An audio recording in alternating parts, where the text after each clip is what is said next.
Hello friends, welcome to my YouTube channel The Journey of Mathematics with Science।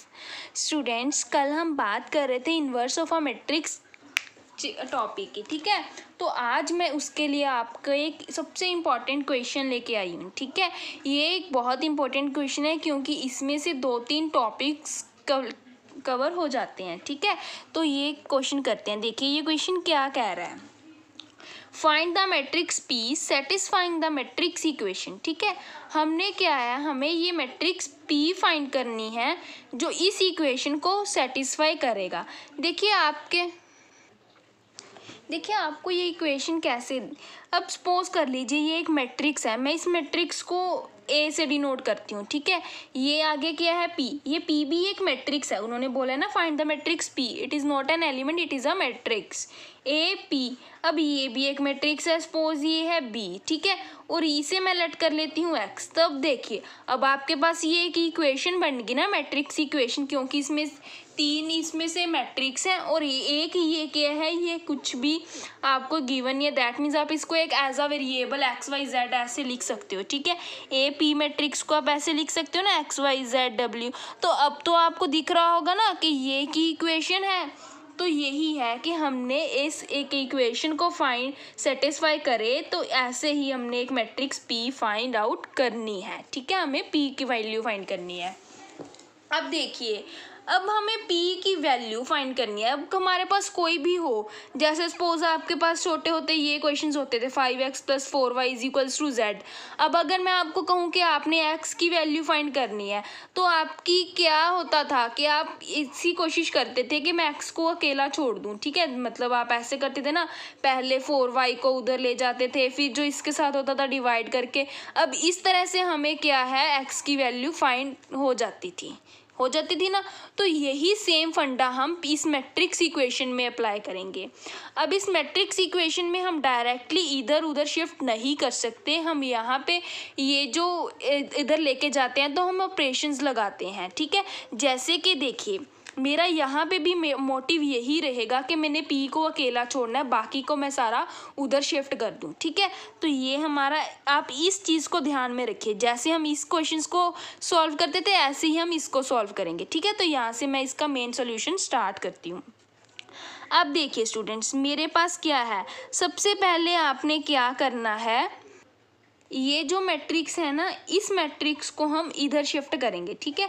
इधर shift करने के लिए क्या करना पड़ेगा, हम देखिए अब आपको एक चीज़ और पता है कि यू ए को अगर हम ए इन्वर्स से मल्टीप्लाई करें तो हमारे पास आइडेंटिटी आती है। और आइडेंटिटी को मैं चाहे आई ए मल्टीप्लाई कर लूँ या फिर मैं ए को आई के साथ मल्टीप्लाई कर लूँ, मेरे पास ए ही आता है, ठीक है। ये चीज़ हमें मालूम है, तो यही चीज़ को हम यूज़ यहाँ पे करेंगे। तो मैं क्या करूँगी, मैं दोनों साइड इसका इन्वर्स अपने ओर से ले लूँगी, ठीक है। आप ये जो मैट्रिक्स थी हमने इसको क्या डिनोट किया था, ए। तो हम यहाँ पे क्या, आप यहाँ पे अगर आपने ये मैट्रिक्स नहीं लिखनी तो आप इस फॉर्म में भी क्वेश्चन सॉल्व कर सकते हो, बाद में उसकी वैल्यूज पुट कर देना, ठीक है। तो हम क्या लिखेंगे, taking A inverse both sides, ठीक है जी। बोथ साइड्स लिया तो दैट मीन्स हमने देखे ये 2 1 3 2 इसका इन्वर्स, फिर आगे ये जो था हमारे पास वही लिखेंगे, p -3 2 5 -3 इज इक्वल्स टू। अब इन्वर्स इधर हमने लेफ्ट साइड सबसे पहले लिखा है, तो यहाँ पे भी हम सबसे पहले ही लिखेंगे। स्टूडेंट्स, जब मैट्रिक्स का टाइम हो तो हम ये चीज़ें बहुत मैटर करती हैं कि हम पहले लिख रहे हैं बाद में लिख रहे हैं, तो इसको ध्यान से लिखना, ओके। अब देखिए, अब ये एक तरह की सेम ए इन्वर्स बन गई, ये ए बन गया, तो ये कंबाइन करके हमें क्या देगा, आइडेंटिटी मैट्रिक्स देगा। और आइडेंटिटी को मैं ये जो भी कुछ हो, आई पी बी है एक तरह से, I P into P B मैं मल्टीप्लाई करूँ तो मेरे पास पी बी ही बच जाएगा ना। तो देखिए मेरे पास क्या बचा यहाँ पे, इसको सॉल्व करके p इंटू दिस मैट्रिक्स -3 2 5 -3 2 यहाँ पे इज इक्वल्स टू 2 +1 ये 2 1 3 2, ठीक है। यहाँ पे इसका इन्वर्स 1 2 -1। अब देखिए यहाँ पे हमारे पास 3 मैट्रिसेस थी, हमारे पास अब 2 तो रह गई ना, 2 रह गई। इसी तरह से हम 1 रख लेंगे, ठीक है। तो बट उसके लिए क्या करना पड़ेगा, अब हम देखिए इसका ये मैट्रिक्स हमने हटा दी। कैसे हटाई? इसका इन्वर्स हमने इसके लेफ्ट साइड पे मल्टीप्लाई किया। अब हम ये p के राइट साइड पे है तो हम क्या करेंगे, अब दोनों साइड्स राइट साइड पे इसी से फिर से मल्टीप्लाई करेंगे, यानी कि पोस्ट मल्टीप्लाई। ठीक है, देखिए तो अब ये मैट्रिक्स हमारी क्या थी, b थी, तो अब मैं क्या लिखूंगी, taking b inverse on both sides. ठीक है जी, जब मैंने ये किया तो मेरे पास क्या बनेगा, ये देखिए आप, p, उसके बाद ये जो थी मैट्रिक्स -3 2 5 -3, इसी का मैंने इसके इन्वर्स लेना है। 5 - 3 इज इक्वल्स टू, इधर हमारे पास क्या था, ये 2 1 3 -2, इसका इन्वर्स, और उसके बाद क्या है हमारे पास 1 2 2 -1 इंटू दिस, इसका इन्वर्स। ठीक है, ये हमने इसका इन्वर्स लिया, -3 2 5 -3। ठीक है जी, इसका इन्वर्स, यही चीज आ गई। अब फिर से देखिए ये दोनों सेम है, ये b है और ये है b inverse. b into b inverse हमें कैलकुलेट करके क्या देगा, i, और p को अगर यहाँ पे p है, यहाँ पे i, p i मैं मल्टीप्लाई करूँ तो मेरे पास क्या आता है, p। तो ये सारा सोल्व करके मेरे पास क्या आ गया, p वैल्यू आ गई। तो रहा यहाँ पे हमारे पास जो बच गया वो लिख लीजिए, 2 1 3 इंटू -2 का इन्वर्स, उसके बाद 1 2 2 -1, साथ में ये क्या है -3 2 5 -3 इनवर्स। Clear students? तो इस तरह से उन्होंने यही पूछा था हमारे से कि p की वैल्यू फाइंड करनी है। अब हमने p की वैल्यू तो फाइंड कर ली, बट हमारे पास ये इन 3 मैट्रिसेस की फॉर्म में आई है। तो बस अब क्या है, p की वैल्यू आ गई, अब तो हमने सिर्फ इन मैट्रिसेस को सॉल्व करना है। अब ये मैट्रिसेस आप इजीली सॉल्व कर सकते हो। कैसे करोगे, पहले आप इसका इन्वर्स फाइंड करोगे, फिर इसका इन्वर्स फाइंड करोगे, फिर बाद में आपने मल्टीप्लाई कर देनी है। ठीक है, ये क्या थी हमारी मैट्रिक्स, ये ए मैट्रिक्स थी ना, ये देखिए ये ए मैट्रिक्स थी, यहाँ पे ये ए मैट्रिक्स थी, और ये जो 3 वाली थी ये हमारी बी मैट्रिक्स थी। तो इसको मैं ऐसे ही अगर ए डिनोट करूँ, इसको मैं बी डिनोट करूँ, तो मुझे अब देखिए ए मैट्रिक्स क्या है मेरे पास, 2 1 3 -2। तो अब मुझे क्या करना है, ए इन्वर्स फाइंड करना है, ए इन्वर्स फाइंड करना है। अब आपको इन्वर्स का फॉर्मूला पता है, क्या होता है, adjoint of A upon determinant of A, यही होता है। तो इसके लिए क्या चाहिए आपको, इसका एडजॉइंट चाहिए और डिटर्मिनेंट चाहिए। देखिए सबसे पहले हम इसका एडजॉइंट फाइंड करेंगे।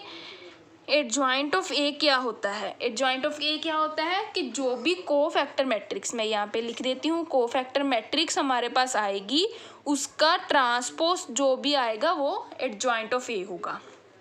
ठीक है जी, तो हम इसकी कोफैक्टर मैट्रिक्स फाइंड करें।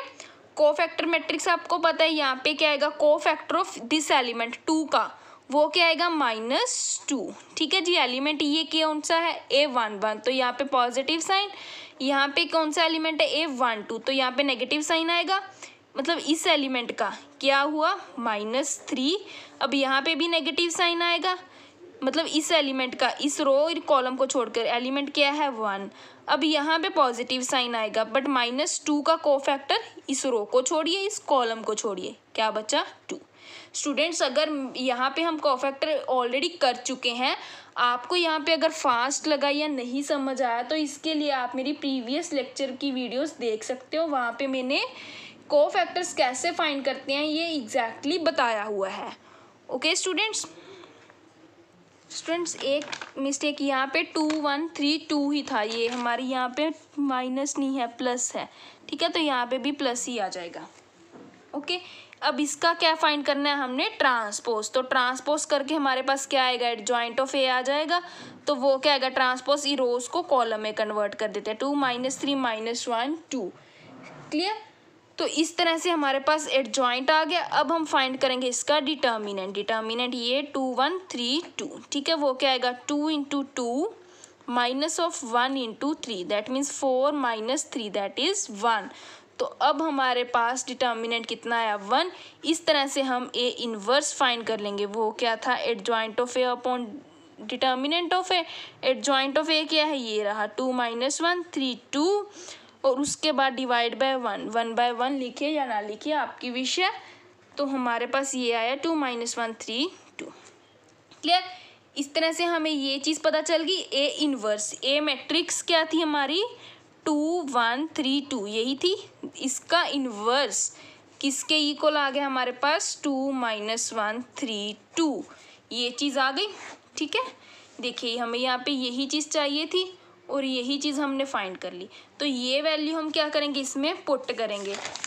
पुट करके हमारे पास क्या बन जाएगा यहाँ पे P इज इक्वल्स टू, ये क्या आया हमारे पास 2 -1 3 2 -3 2।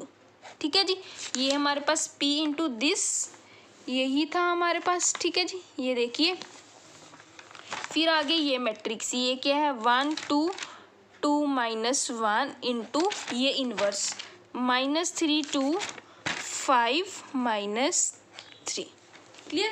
अब हम इसको मल्टीप्लाई कर सकते हैं इजीली। देखिए मल्टीप्लाई में क्या होता था, अब इसमें मैट्रिक्स के भी फॉर्मूलाज और रूल्स अप्लाई हो रहे हैं और डिटर्मिनेंट चैप्टर के लिए भी, इसीलिए ये क्वेश्चन इंपॉर्टेंट बन जाता है क्योंकि इसमें 2 चैप्टर्स के टॉपिक्स कवर हो रहे हैं। अब देखिए क्या करेंगे, इसकी रोज और इसकी कॉलम 2 इंटू 1 2 -2, यहाँ पे 2 2 ज़ा 4 +1। ठीक है, यहाँ पे -3 +4 -6 -2। ठीक है जी, साथ में ये जो था उसको हम ऐसे ही नोट डाउन कर लेंगे। अब इसे सॉल्व करके क्या आएगा 0 5 1 -8 इंटू माइनस इसका इन्वर्स है -3 2 5 -3 इन्वर्स।